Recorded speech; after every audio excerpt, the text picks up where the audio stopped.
Students, how are you all? So पिछली last class में हमने पढ़ा था लेसन नंबर 7 के अंदर कि डाल्टन का परमाणु सिद्धांत और एक थॉमसन का परमाणु सिद्धांत, राइट। अब आज जो हमारा है रदरफोर्ड सोडिका के, तो सबसे पहले बात करते हैं ये भाई साहब आए क्यों। तो हुआ क्या, जैसे कि सबसे पहले 1808 में कौन आए थे हमारे, डाल्टन जी आए थे। उन्होंने एक नियम दिया, फिर उनको दूसरा एक नियम आया था हमारे थॉमसन का, वो कब आया था 1898 के अंदर, ठीक है। तो ये आने के बाद में थॉमसन ने बताया था एक उनका कि भाई 10 की घात -10 की घात ठोस धनावेशित गोला होता है हमारा एक परमाणु। तो ये रदरफोर्ड जो है, और इन्होंने बोला कि ये तो गलत है, इनको बोला कि ये तो गलत है। तो बोले कि ये कैसे गलत है, तो बोले आप बता दो भाई सही गलत है। तो उन्होंने क्या करा, 1898 में बाद में ये आए थे 1911 में। कब आए, 1911 में। इन्होंने बोला कि भाई आप थॉमसन का परमाणु मॉडल गलत है, ठीक है। तो उन्होंने बोला कि भाई आप सही बताओ। तो इन्होंने क्या बताया, इन्होंने कहा देखो मैं आपको एक प्रयोग करके बताता हूं, आपको खुद समझ में आ जाएगा कि कैसे गलत है। तो इन्होंने करा था स्वर्ण पत्र प्रयोग, ठीक है। इस प्रयोग में क्या करा उन्होंने वो बताता हूं, ठीक है। इधर मैं लिखूंगा उन्होंने क्या करा और इधर मैं लिखूंगा प्रयोग के बारे में। तो उन्होंने क्या करा कि एक सोने की पतली पन्नी ले ली, ठीक है, एकदम पतली 100 नैनोमीटर की पतली पन्नी ले ली, 100 नैनोमीटर की सोने की पतली पन्नी ले ली। अब उस पतली पन्नी पे उन्होंने जिंक सल्फाइड की परत चढ़ा दी। जिंक सल्फाइड जानना इंपॉर्टेंट चीज है, जिंक सल्फाइड की पतली परत कैसे चढ़ी, उन्होंने जिंक सल्फाइड की पूरी पतली परत चढ़ा दी। क्यों चढ़े, इसका रीजन है कि जब भी उन्होंने क्या करा, अल्फा कणों की बौछार करी, ठीक है। क्या करी, अल्फा कणों की बौछार। तो अल्फा कणों की जब बौछार करनी थी उनको, तो जब भी यहाँ सोने की परत पे आएंगे ना वो, तो सोने की पतली परत पे आने से वो क्या करते हैं, प्रतिदीप्ति उत्पन्न करते हैं, चमक उत्पन्न करते हैं। इसीलिए उन्होंने जिंक सल्फाइड लगा दिया ताकि उसकी प्रतिदीप्ति एकदम फ्रेश उत्पन्न ना हो, इसीलिए, ठीक है। कभी क्वेश्चन एक नंबर में यही पूछ लेते जिंक सल्फाइड क्यों आता है, ठीक है। ये बात इतनी सी हुई। तो उन्होंने क्या करा, 20,000 कण लिए 100 अल्फा कणों के, ठीक है, और उन्होंने 20,000 अल्फा कणों की बौछार करी इसके ऊपर। तो उन्होंने देखा कि कुछ कण तो सीधे निकल गए, ठीक है, और कुछ कण जो है विक्षेपित हो गए, और एक कण जो है उनमें से वापस आ गया, ठीक है। अब ये हुआ कैसे वो बताता हूं मैं आपको। सबसे पहला काम उन्होंने क्या करा, 100 नैनोमीटर की एक पतली पन्नी ली जिस पे जिंक सल्फाइड की परत चढ़ा दी ताकि प्रतिदीप्ति उत्पन्न ना हो। फिर उन्होंने देखा कि भाई कुछ कण, कुछ अल्फा कण सीधे निकल गए, एकदम सीधे निकल गए, देखो एकदम सीधे निकल गए। फिर उन्होंने बोला दूसरा उनको ये मिला कि कुछ कण 120 डिग्री पर विक्षेपित हो गए, कुछ कोण बनाकर, है ना, 120 डिग्री कुछ भी कोण बनाकर विक्षेपित हो गए। तो इनका ये रीजन कैसे था कि भाई विक्षेपित कैसे हुए, तो विक्षेपित ऐसे हुए कि मान लो यहाँ पे प्लस चार्ज हो, ठीक है। अब परमाणु है तो प्लस चार्ज होगा या माइनस चार्ज होगा, कहां होगा तो पता नहीं। अगर प्लस चार्ज होगा और इधर से कोई भी प्लस ही आ रहा है, अल्फा कणों पे प्लस भी हो माइनस भी हो, अगर वो प्लस आएगा तो इनके बीच में प्रतिकर्षण होगा, प्रतिकर्षण होने की वजह से वो विक्षेपित हो जाएंगे, और माइनस होगा तो भी वो प्रतिकर्षित हो जाएगी, ठीक है। तो फिर दूसरी वजह से वो आकर्षित होकर आगे निकल जाए, ठीक है। तो उन्होंने बोला कि भाई हाँ ठीक है, ये वो बात सही है। तीसरी बात उन्होंने बोला कि एक कण जो है, एक अल्फा कण वापस आ गया, एक अल्फा कण वापस आ गया। अब ये वापस कैसे आया, एक अल्फा कण वापस आ गया, ठीक है। तो एक अल्फा कण वापस 20,000 में से एक कण वापस आ गया। इसका रीजन क्या है कि उन्होंने बोला कि भाई वहां पे प्लस चार्ज है और अल्फा कणों का प्लस आके वो टकराकर वापस एक ही कण उसी डायरेक्शन में वापस आ जाता है 180 डिग्री की कोण पे। तो बोला कि ठीक है भाई आपका ये प्रयोग भी सही है। तो बोले मेरा कैसे गलत हुआ, तो एक दिमाग लगाओ, कुछ कण सीधे निकल गए। अब सीधे निकल गए मतलब वो क्या है, भरा हुआ है अंदर से, ये खोखला है, ऑफ कोर्स खोखला है तभी निकले, है ना। तो थॉमसन ने क्या बोला था कि भाई ठोस धनावेशित गोला है, जबकि इसने क्या बोला कि ठोस नहीं है खोखला है। तो पहला बात तो यहीं से गलत हो गया उनका। दूसरी की कुछ कण 180 डिग्री पे निकल गए, तो उन्होंने बोला 180 डिग्री पे निकल गए, इसका मतलब ये है कि यहाँ पे कुछ न कुछ धनावेश होंगे या कुछ न कुछ ऋणावेश होंगे। फिर तीसरा बोला एक कण वापस आ गया, तो उन्होंने बोला एक कण वापस इसीलिए आया। सेकंड चीज ये थी। तो इससे क्या निकलता है कि कुछ कण 180 डिग्री पे विक्षेपित हुए, मतलब वहां पे कुछ ना कुछ इलेक्ट्रॉन है, तो धनावेश आके इलेक्ट्रॉन से टकरा के प्रतिकर्षित होकर विक्षेपित हो जाएंगे। इसीलिए यहाँ पे क्या है, कुछ ना कुछ माइनस चार्ज है, इसीलिए वहां पे विक्षेपित हो गए। और एक कण वापस आ गया मतलब वहां पे पॉजिटिव चार्ज है, जो पॉजिटिव जहां भी है पूरा उसको उन्होंने नाभिक बताया। तो एक चीज यहाँ नाभिक की खोज भी किसी ने करी थी, भाई हमारे रदरफोर्ड ने करी थी, और नाभिक की त्रिज्या उन्होंने बताई 10 की घात -15 मीटर। और परमाणु की त्रिज्या जो है वो 10⁻⁻10 मीटर। ऑलराइट, अब क्या है कि इतनी चीजें उन्होंने बता दी तो बोले कि आपका नियम यहाँ पे गलत हो गया है। तो ये तो उनका प्रयोग था। तो रदरफोर्ड से चार तरह के क्वेश्चन बनेंगे। पहला क्वेश्चन कि रदरफोर्ड का अल्फा प्रकीर्णन प्रयोग समझाइए। दूसरा कि उनके निष्कर्ष क्या आए थे, उनके प्रेक्षण क्या आए थे, उनका सिद्धांत और उनकी कमियां। तो ये चार चीजें हमारे पास आ गई थी। तो पहला तो हमने स्वर्णपत्र का प्रयोग समझ लिया। जब भी क्वेश्चन आएगा कि अल्फा प्रकीर्णन प्रयोग समझाइए तो हमें ये समझाना होगा, ठीक है।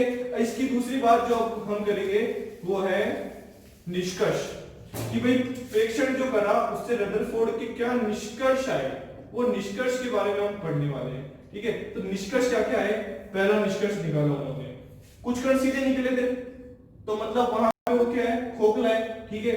मतलब कि परमाणु का अधिकांश भाग, पहली लाइन लिख लेना, परमाणु में शॉर्ट में लिखा हुआ है, पहली लाइन लिखना कि परमाणु का अधिकांश भाग खोखला है।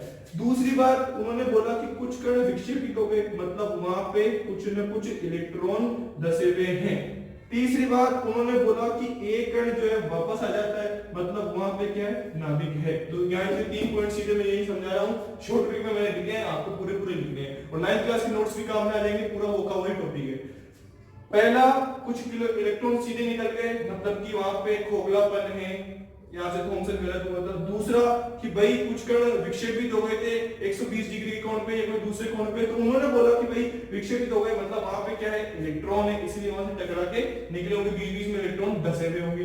तीसरी चीज उन्होंने बोला कि भाई बीच के अंदर नाभिक है और नाभिक के अंदर सारा प्रोटॉन, सारा धनावेश आया हुआ है और जिसकी त्रिज्या है 10⁻10⁻15 मीटर, ठीक है। तो ये क्वेश्चन हुआ निष्कर्ष का। जब भी निष्कर्ष आएगा तो हम ये 3 चीजें लिखने वाले हैं उसमें, ओके। अब बात करते हैं निष्कर्ष के बाद। निष्कर्ष के बाद में आ जाएगा उसका लास्ट जो प्रेक्षण जो होगा ना वो चीज, तो उन्होंने सिद्धांत दिया फिर खुद का। ये 2 चीजें उनके सामने आ गई, पहले प्रयोग किया, फिर निष्कर्ष निकाला, फिर उन्होंने खुद का एक सिद्धांत दे दिया। तो सिद्धांत के अंदर उन्होंने बताया रदरफोर्ड की सोडी का नियम या सिद्धांत। अब इस पे बात कर रहे हैं। सबसे पहले बड़ी चीज आप लिखना कि रदरफोर्ड ने ये चीज बताई कि पहला, परमाणु का अधिकांश भाग खोखला है जिसके अंदर इलेक्ट्रॉन और धनावेश विचित्र मात्रा में विसरित है, ठीक है।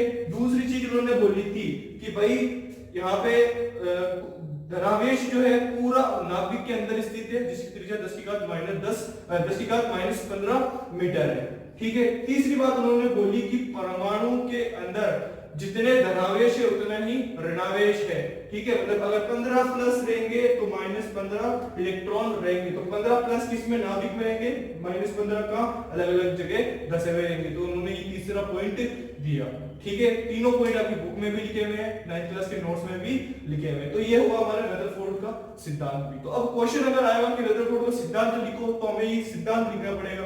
अगर आ जाएगा अल्फा प्रकीर्णन प्रयोग लिखो तो वो 3 प्रयोग लिखने पड़ेंगे, कुछ कण सीधे निकले, कुछ विक्षेपित हो गए, एक कण वापस आया। अगर आगे की प्रेक्षण द्वारा निष्कर्ष बताइए तो निष्कर्ष हमें लिखने पड़ेंगे जो अभी पहले जस्ट मैंने बताए थे। क्या क्या निष्कर्ष निकाले, इलेक्ट्रॉन है, नाभिक है, नाभिक की त्रिज्या है, समथिंग समथिंग सब, ठीक है। और सिद्धांत में होगा, मतलब रदरफोर्ड के 3 क्वेश्चन घुमा घुमा के पूछते हैं, बच्चे वहां कंफ्यूज होते हैं, लेकिन आपको कंफ्यूज नहीं होना, मैंने ये चीज बता दी है। अब इसके बाद में लास्ट आता है हमारे रदरफोर्ड की कमियां। तो देखो रदरफोर्ड की कमियां क्या है,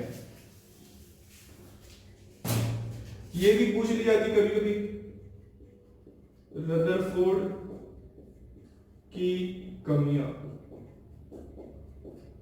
और एक चीज और मैं बता देता हूं, रदरफोर्ड ने वो अलग से बताई थी उनके लिए कि जो परमाणु में नाभिक स्थित होता है, हम ऐसे बनाते हैं ना भाई, इलेक्ट्रॉन ऐसे पढ़ते हैं, तो इनमें जहां पे ये इलेक्ट्रॉन जो होते हैं, ये चीज हमारे रदरफोर्ड साहब ने बताई थी, 2 इलेक्ट्रॉन इसमें आ जाएंगे और बाकी कुछ इलेक्ट्रॉन यहां होते रहेंगे। तो उन्होंने बोला कि ये इलेक्ट्रॉन जो है नाभिक के चारों ओर चक्कर लगाते हैं। तो इनकी कमी कैसे आई, इनकी कमी भी यहाँ बताई, लेकिन पूरी चीज नहीं बता पाए कैसे।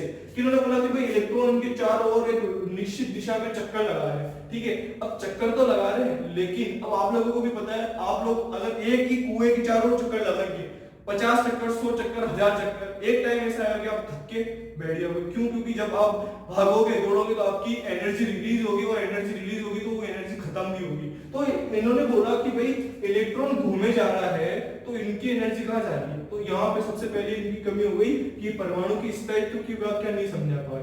क्यों? क्योंकि परमाणु की स्थायित्व कैसे, अगर इलेक्ट्रॉन घूम रहे तो एक टाइम ऐसा आएगा कि उनकी एनर्जी खत्म हो जाएगी और उनकी एनर्जी खत्म होते हुए किसमें गिर जाएंगे, नाभिक के अंदर। अब नाभिक के अंदर कैसे गिरेंगे, इनके बीच में एक आकर्षण बल होता है, ठीक है।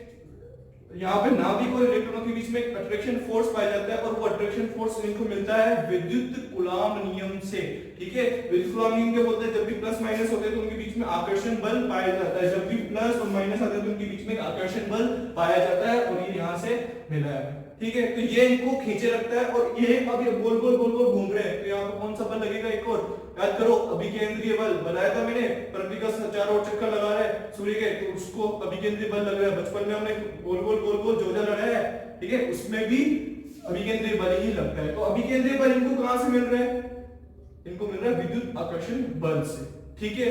और विद्युत आकर्षण बल कहां से आया हमारे पास, वो कूलाम्ब नियम से। ओके, तो ये पहली बात, तो परमाणु की स्थायित्व की व्याख्या नहीं समझा पाए कौन, रदरफोर्ड साहब। दूसरी, परमाणु के संरचना के बारे में कुछ भी नहीं समझा पाए। अब देखो, दो कमियां ये होगी, मैक्सवेल साहब थे ना, उन्होंने इनकी कमी को निकाला था, लेकिन इनकी कमी को वो भी दूर नहीं कर पाए। इनकी कमी को दूर कौन कर पाए, वो है नील्स बोर, क्योंकि लास्ट में हम नील्स बोर ही साइंटिस्ट आए थे और उन्हीं साइंटिस्ट के अकॉर्डिंग अभी तक हम चलते आ रहे हैं, और वो हम नेक्स्ट वीडियो में डिस्कस करेंगे। तो पहले बताता हूं मैक्सवेल ने कमी कैसे निकाली। उन्होंने ही कमी निकाली कि भाई जब भी इलेक्ट्रॉन चारों ओर घूम रहे हैं तो इनकी एनर्जी या तो रिलीज होनी चाहिए या ऑब्जर्व होनी चाहिए, लेकिन इन्होंने कुछ नहीं बताया। और एनर्जी रिलीज हो रही है तो एक टाइम ऐसा आएगा कि पूरे रुक जाएंगे, और जैसे ही रुकेंगे तो इनका जैसे रुकेंगे तो कूलाम्ब बल, अभिकेंद्रीय बल खत्म, और कूलाम्ब बल की वजह से वो नाभिक में गिर जाने चाहिए। ये किसने बताई थी, ये बताई थी हमारे मैक्सवेल, ठीक है। तो इतनी बात हुई आज रदरफोर्ड के बारे में। अब नेक्स्ट जो हम पढ़ने वाले हैं वो है नील्स बोर। नील्स बोर ने रदरफोर्ड को गलत साबित किया था, और वो कैसे साबित करा, क्या प्रयोग किया उन्होंने, वो सब हम पढ़ने वाले हैं। बहुत मजा आया, ठीक है। तो आज की क्लास हम यही खत्म करते हैं, रदरफोर्ड की स्टोरी के नियम तक। थैंक यू सो मच, जय हिंद।